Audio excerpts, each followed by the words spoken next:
பாரதிய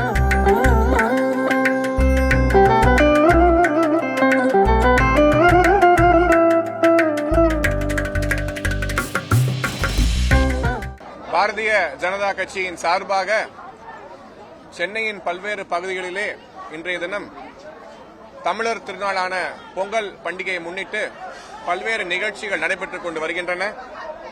தமிழர்களின் கலாச்சாரம் மரபு அதை மறக்காமல் பல இடங்களிலே, குறிப்பாக மத்திய சென்னை பாராளுமன்ற தொகுதிக்கு உட்பட்ட பல இடங்களிலே இன்றைய தினம் தெருக்களிலே பானை வைத்து அரிசி பருப்பு வெள்ளம் போட்டு கரும்புகள் வைத்து தாய்மார்கள் பொங்கல் வைக்கக்கூடிய காட்சியை காண முடிந்தது.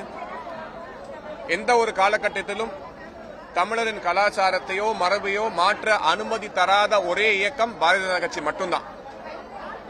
கலப்படம் இல்லாமல் தமிழ் கலாச்சாரம் காக்கப்பட வேண்டும், தமிழர்கள் அவர்கள் பண்டிகையை இனிமையுடனும் அருமையாக கொண்டாட வேண்டும் என்ற எண்ணத்தோடு இன்றைய தினம் 1000 விளக்கு பகுதியிலே இன்று 1000க்கும் மேற்பட்ட மக்களுக்கு பொங்கல் பரிசு வழங்கப்பட்டு வருகிறது.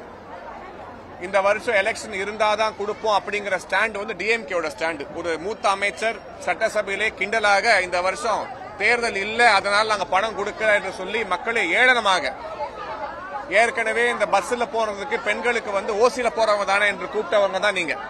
அதே போல பொங்கலுக்கு இந்த ஆண்டு பரிசு தொகை இல்லையா என்று கேட்டால் இந்த வருஷம் எலெக்ஷன் இல்ல அதனால காசு கொடுக்கல என்று சொல்லி மக்களை மிக கேவலமாக பேசக்கூடிய எண்ணமும் தன்மையும் கொண்டவர்கள் திராவிட முன்னேற்ற கழகத்தை சேர்ந்தவர்கள். ஆனா அப்படிலாம் இல்லாம இந்த பகுதியில் பிஜேபிக்கு கவுன்சிலரோ எம்எல்ஏயோ கிடையாது.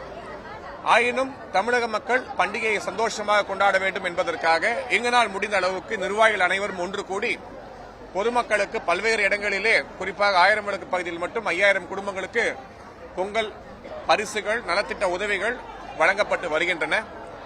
அதன் ஒரு பகுதியாக இன்றைய தினம் 118வது வட்டத்திலே இந்த நிகழ்ச்சி நடைபெற்றுக் கொண்டிருக்கிறது. அனைத்து தமிழக மக்களுக்கும் ஊடக சகோதரர்களுக்கும் எங்கள் பொங்கல் திருநாள் நல்வாழ்த்துக்களை நாங்கள் பாரதிய ஜனதா கட்சியின் சார்பாக தெரிவித்துக் கொள்கிறோம். நீங்க வேற கேட்கணும்னா கேட்கலாம்.